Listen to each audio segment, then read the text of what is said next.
tak warai ya dadi wong alim. Kempung malam piro? Malam 22. Selikur. 22. Piro? Yes. Yes. Anggap ae Lailatul Qadar ora usah darani ganjil, sing darani ganjil ya sapa. Aneh-aneh. Lailatul Qadar ya mulai tanggal 1 Ramadan. Malah ulama sedarani mulai ruwah. Iso wis ke ruwah wingi. Wong kula sering tol Lailatul Qadar kadang mulut, kadang Dzulhijjah. Kula kan jenisnya on time. Kowe wong melarat, dene dhuwit pendak entuk THR.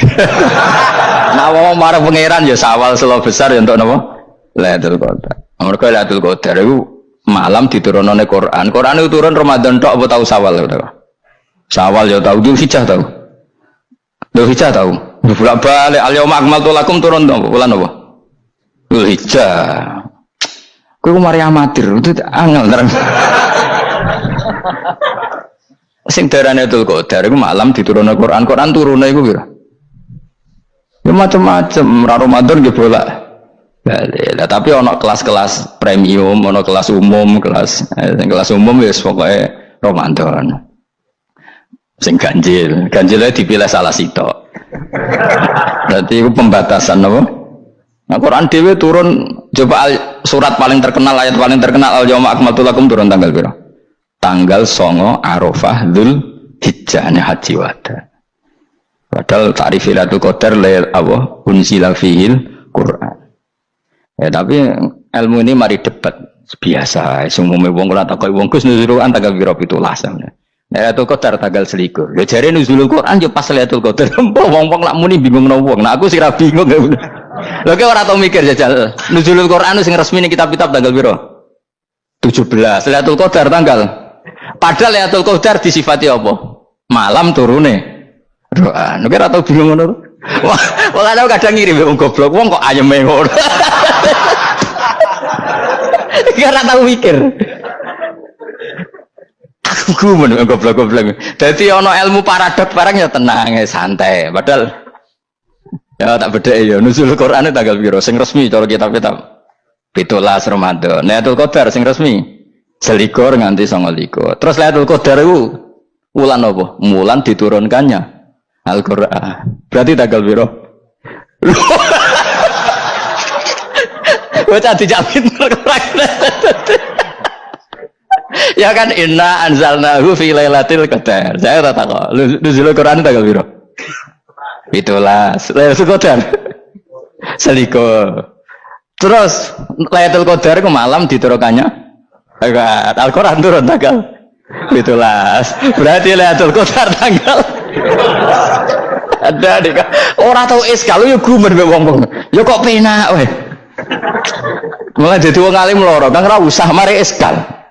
Ngaduk ditung bodho penak. Pokoke nuzul kan piro Kang 17. Lailatul Qadar selikur. Lha jare Lailatul Qadar pulang tujune Quran kok beda tanggale. Kan gak tau ge mikir. Alhamdulillah. Panggilan. Lailatul Qadar lagi lho. Saya kis pinter. Saya lihat Mas. Gitulah berarti sekeliwat. Jadi ilmu itu kabeh bingung no kan. Ya biasa bingung. Mulane yang bodoh barokah. Barokah. Barokah.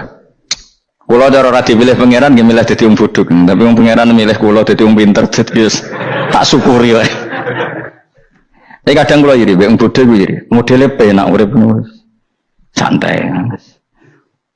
Ya saiki ya Lailatul Qadar ku sifatnya apa? Inna anzalnahu fi lailatul. Normalnya kan ainun nuzulil Quran yo ainul lailatul qadar. Berarti tanggal piro? Darawane lagi. Innalillahi wa inna ilaihi raji'un. Kita warai ilmu cara wong alim.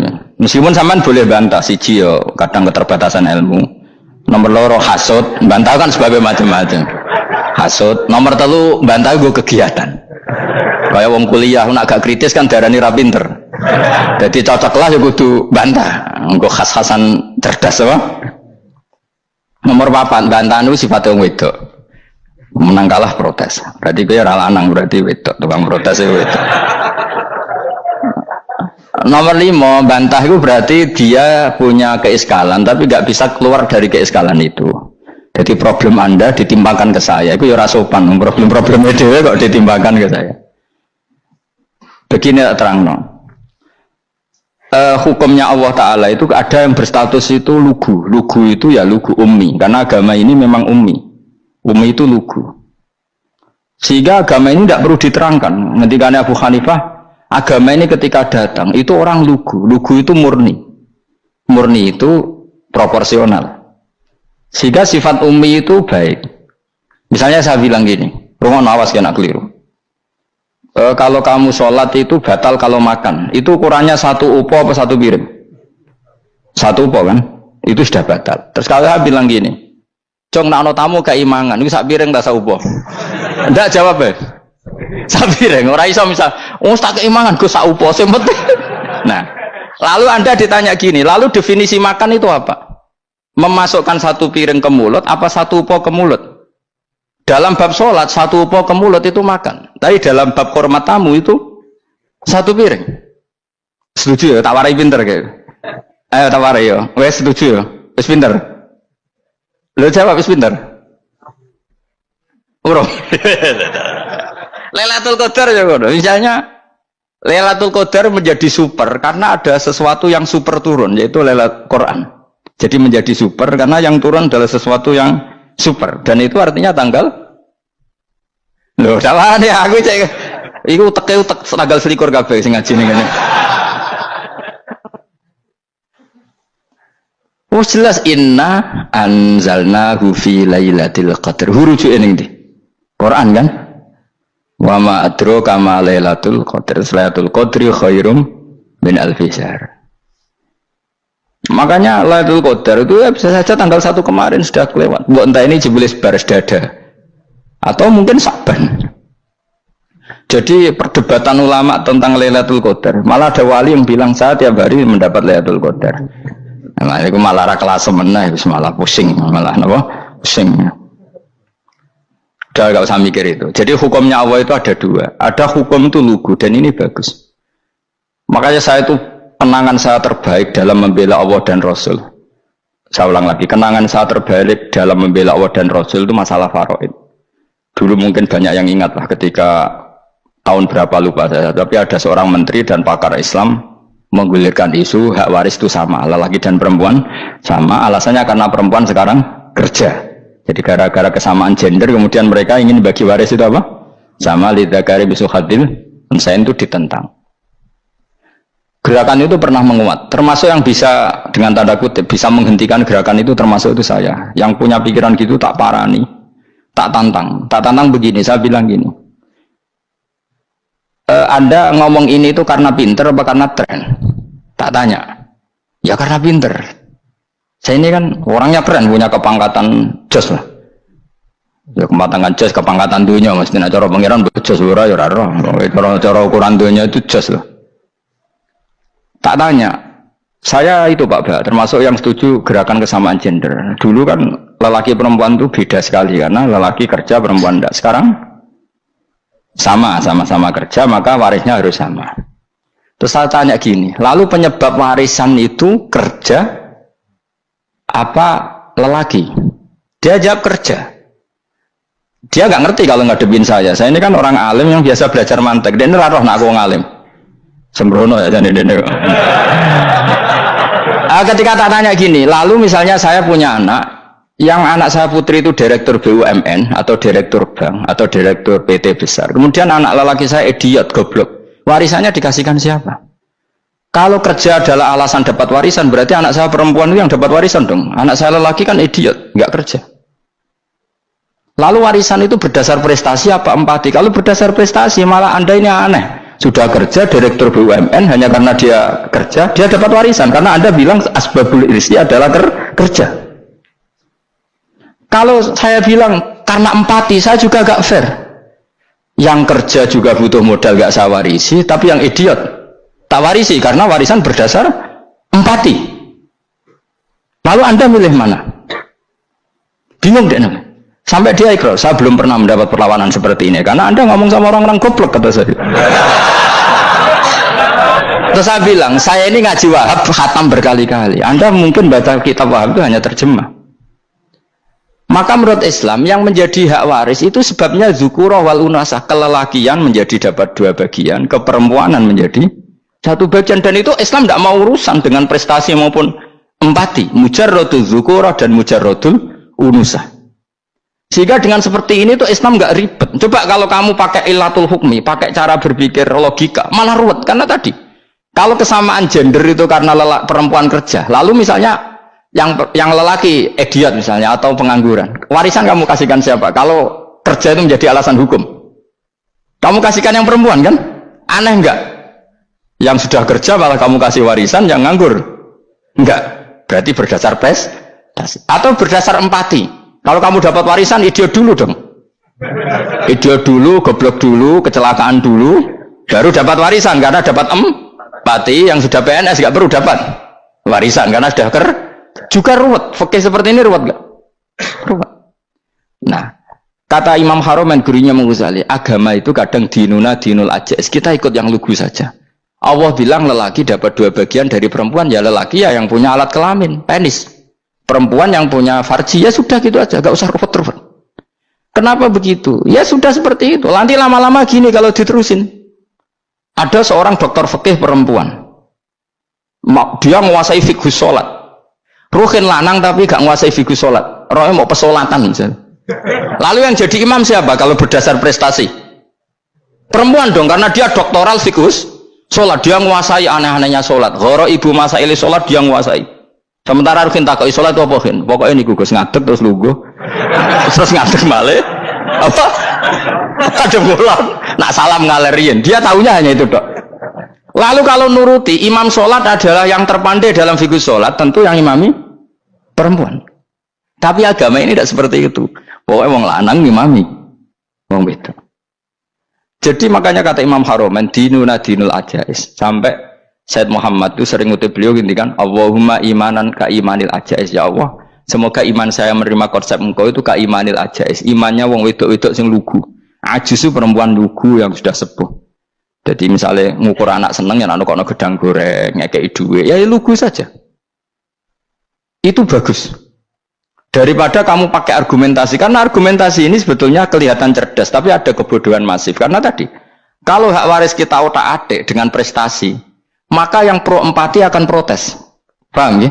Masa yang sudah kerja dikasih banyak, yang idiot enggak? Tapi kalau berdasar empati juga aneh.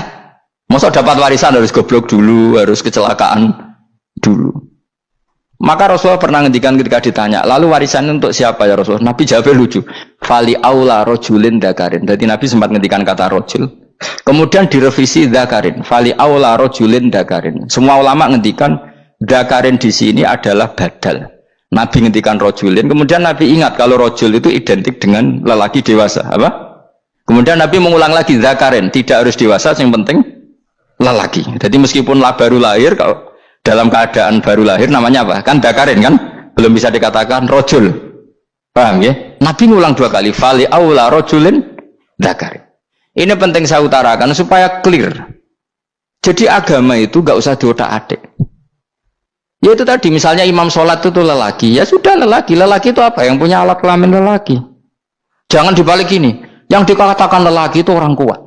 Sehingga meskipun perempuan kalau kuat, misalnya perempuan anggota poluan, lelakinya cemen, idiot, maka imamnya perempuan gitu. Karena makna lelaki adalah kuat. Ini keruwetan.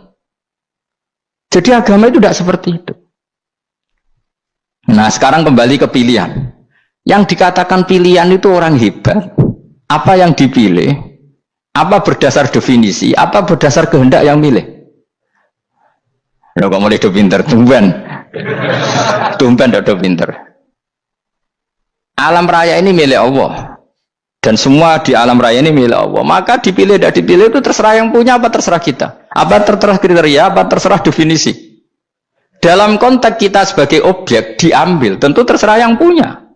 Kemudian Allah bilang orang-orang itu saya pilih.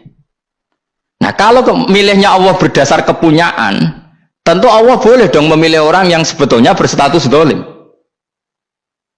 Ya tapi ya tetap dia dolim, tapi ya tetap dipilih. Kenapa ya? Karena Allah yang punya. Saya misalnya orang kaya, boleh nggak punya HP buruk? Boleh kan? Terserah saya. Saya orang kaya, beli HP mahal, medium dan paling buruk, boleh nggak? Boleh saya yang punya. Nggak boleh, Gus, orang kaya harus beli HP yang mahal. Yang bilang harus siapa? Nah, kegoblokan kita ini seperti ini. Nak sung sugih HP ini kudu larang. Nak wong alim kudu bojone ayu. Sing kudu darani kudu ayu ku sapa? Nak maji jalan yang dumbu swarga lho kudu iku sing swargane mbahmu tapi kudu. Nah, kita ini sering berpikir ngatur Tuhan.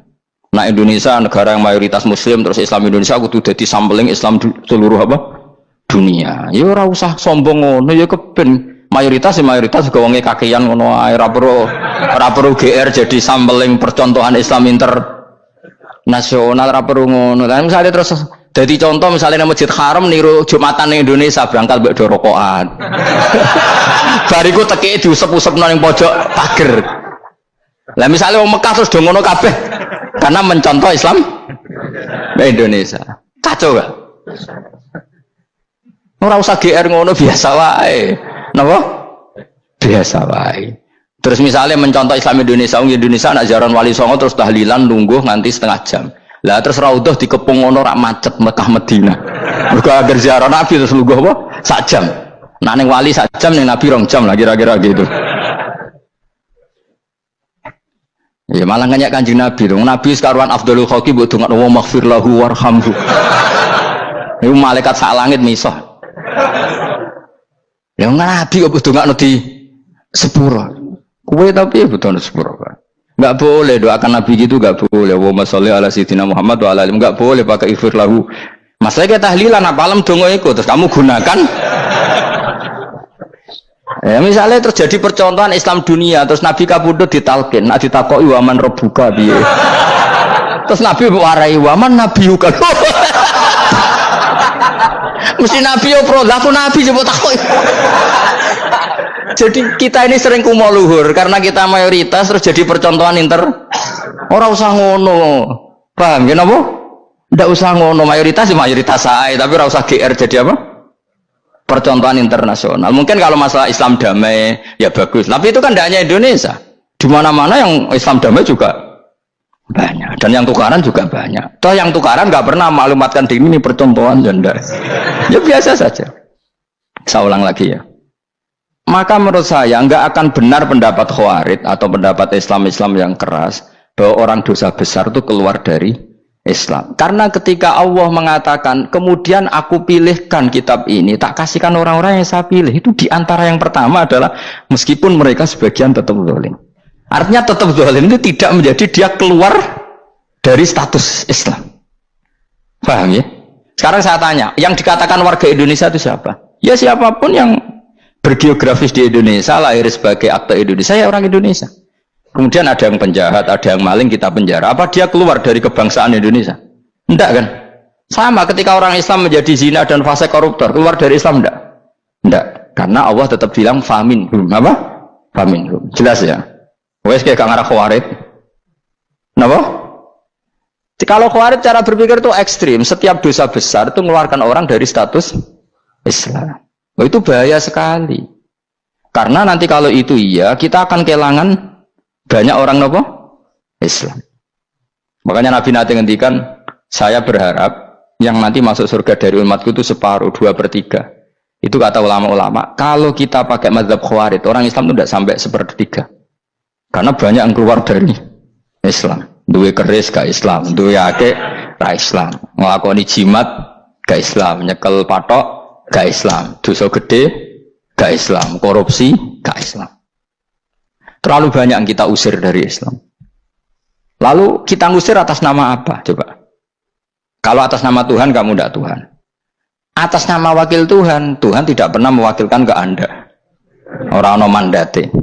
Yang kita tahu dari Quran ya ayat ini, tsumma awrasnal kitabal ladzina astafaina min ibadina. Kemudian kitab ini tak kasihkan orang-orang yang saya pilih, dan orang yang saya pilih itu faminhum zalimul li nafsi, dan sebagian dari itu adalah orang zalim, dan itu jelas bagian dari itu. Artinya keluar apa masuk? Keluar apa masuk? Masuk. Meskipun ya yang zalim tetap berstatus zalim, kayak warga Indonesia, ini semua warga Indonesia. Paham ya? Yang maling ya tetap warga Indonesia, meskipun ya tetap maling. Jelas ya? Tenan ora gitu. Makanya ahli sunnah itu pendapatnya falam nukafir mu'minan bil wisri, kita tidak akan mengkafirkan orang mukmin hanya karena melakukan dosa. Kenapa ya? Karena Allah bilang faminhum setengah sangking itu masuk bagian, dan itu luar biasanya Allah disebut istofaina, tetap orang-orang pilihan. Maka ini penting saya utarakan supaya kita ini tidak sok-sokan ya. Terus yang zalimul nafsi pun potensi dimaafkan sama Allah asal dia tobat, dan tobat itu sama Allah nggak ada batasnya. Malam yuhur kiri sampai apa nafas apa terakhir. Dan kadang orang itu sebetulnya nggak niat tobat, cuma ada perilaku tertentu sehingga dadian Allah itu simpati. Itu juga banyak yang diterima tobatnya Allah. Makanya kata ulama-ulama itu istighfar itu tidak syarat diampuni. Yang menjadi orang terampuni itu kehendak Allah. Istighfar itu bagian kecil dari syarat-syarat itu. Bisa saja orang tanpa istighfar tapi diampuni Allah. Misalnya Allah dawuh wa yaghfiru ma duna dzalika limay yasha. Itu bukan limay yastaghfir tapi limay yasha. Contoh masyhur kan, kamu pernah dengarkan ada orang nakal itu mau misah itu ya kira-kira lonte atau apalah. Dia datang pulang ketika melihat anjing ngeleti pasir, dia berpikir ini kehausan kayak saya. Kemudian dia turun ke sungai memberi minum anjing itu, kemudian Allah memaafkan dia karena itu. Pas itu di semua hadis riwayatnya dia tidak pernah istighfar. Terlalu punya perilaku yang menjadikan dia diampun. Banyak enggak seperti itu? Banyak, makanya wa yaghfiru ma duna dzalika liman yasha. Mayasa itu ya yang digedaki Allah. Bisa saja kalian ini sering istighfar tapi enggak dimaafkan Allah. Tapi delala punya satu perilaku yang cara Allah itu penting, kemudian dimaafkan. Kayak Saharatu Fir'aun itu dia tidak pernah istighfar, tukang sihir Fir'aun. Dia diampuni Allah, dikasih iman tuh gara-gara jadi wong Jogja. Terus ngono tok. Jadi pas mau duel adu sihir. Iku delala dekne mendingan ya. Qalu ya Musa imma antulqiya wa imma an nakuna nahnul mulkin. Monggo jenengan riyen napa kula riyen. Dadi gara-gara dekne didikan Jogja niku. Lah wong ape duel, mestinya tarung itu semakin cepat mengambil kesempatan kan semakin menang. Ini sudah jelas tarung. Ngapunten jenengan riyen napa. Lha iku pangeran itu terus simpati. Wong kok sopane ngono apa? Akhirnya Allah memberi iman gara-gara apa? Imma antulqiya wa imma an nakuna nahnul mulkin. Monggo jenengan riyen. Lah Musa juga Allah juga gak terima kalau nabinya kalah sopan. Sehingga Allah memerintahkan Musa adalah sopan. Mboten jenengan mawon. Jadi Nabi Musa qala bal alqu. Jadi Nabi Musa enggak jenengan riyen mawon. Jadi coba, itu kan unik. Dia tidak ingin diampuni Allah, tapi adalah dia sebenarnya satu perilaku yang menjadikan Allah itu simpati, yaitu kesopanan dia dengan Nabi Musa. Imma antulqiya wa imma an nakuna nahnul. Nabi Musa juga bilang qala bal alqu go jenengan riyen mawon.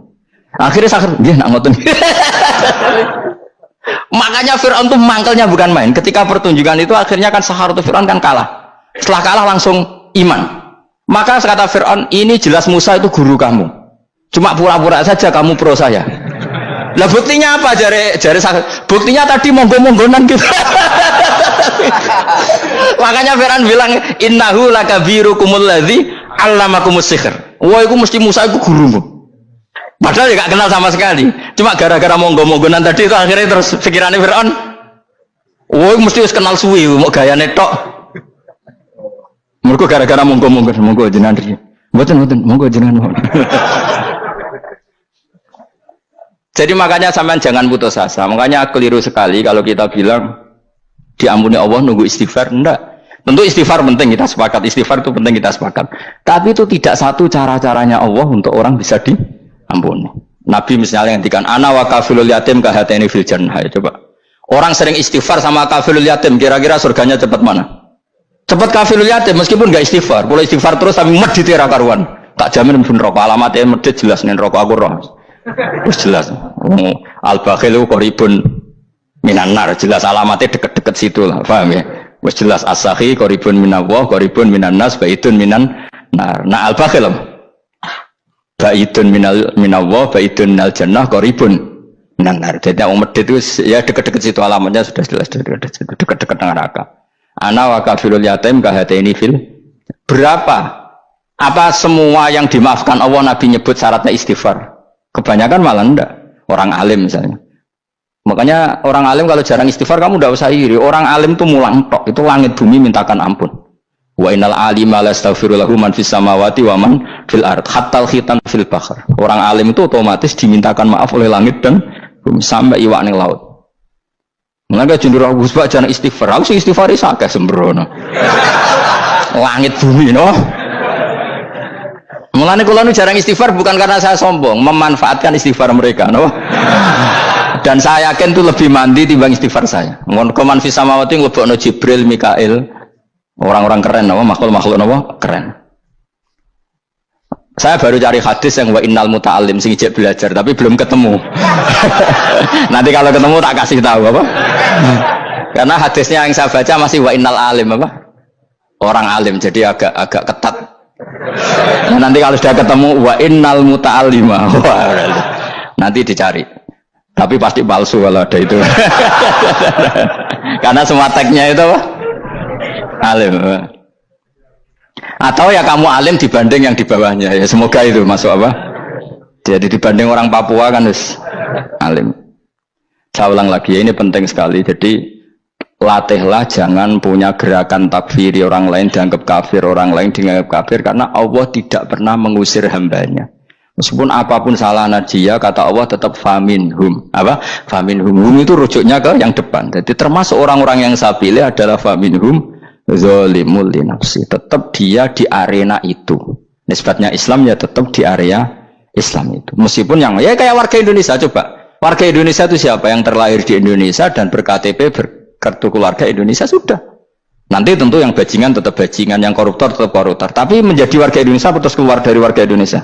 Tetap warga Indonesia. Kira-kira seperti itulah analoginya. Tetap istofaina tapi tetap berstatus faminhum dalim. Tapi rujuknya kan tetap faminhum ikut setengah sangking alladzina tofaina. Mulane ngaji sing tenanan, kowe ora usah anut khawarit. Khawarit ku apa? Ngamukan. Sithik-sithik wong liya salah iku apa-apaan. Lho saya juga mangkel be wong dolim. Semua orang soleh mangkel be wong dolim, tapi ya dihukum saja. Misalnya dalam Islam ada qisas, ada had, ada hadul qadzab, hadus sariko. Ya hukuman ya hukuman saja, tapi hukuman itu tidak bisa menghilangkan status. Ya sama seperti manusia tetap manusia, meskipun apapun dia ya manusia. Ya tadi misalnya manusia itu siapa? Ya manusia itu ya manusia. Terus kamu bikin orang yang standar ideal manusia adalah yang berperilaku baik, yang nggak pernah salah. Kemudian kalau Zaid itu maling berarti tidak manusia. Terus barangnya apa? Ketek. Tidak bisa. Makanya kembali lagi dinul aja. Kamu bikin definisi manusia itu tidak usah seangkuh itu. Manusia seperti ini manusia ya sudah, maling ya manusia, orang soleh ya manusia, orang sedengan ya manusia. Lelaki itu apa? Yang punya alat kelamin penis itu lelaki, titik sudah. Sehingga nanti warisannya ya dia lelaki. Sholatnya dia bergaya. Kamu tidak usah bilang gini, lelaki adalah yang cakap memimpin, yang maco, yang kuat. Jika kalau tidak seperti itu namanya perempuan. Terus kamu membolehkan yang seperti ini jadi makmumnya perempuan, imamnya perempuan sing maco. Kacau enggak kalau agama nuruti logika-logika itu? Enggak, jawab aja. Kacau. Lalu lucunya sekarang banyak kecerdasan yang mengarah ke sana. Makanya agama ini jadi kacau karena sudah ada dinul ajais. Agama ini agama ummi. Ya agama ini agama ummi. Kata Allah huwallazi ba'atsa fil ummiyin. Ummiyin itu lugu itu polos. Jadi kalau orang polos misalnya gini, ini apa? Kira-kira kalau jawab orang polos ini, jam. Bagus kan jawab jam. Jam untuk apa? Penunjuk waktu, ya sudah seperti itu. Tapi kalau orang engkek, ini itu apa jam? Itu barang murahan, bulat kan oleh jawab. Mau numpak mobil carry itu apa? Itu black melaku.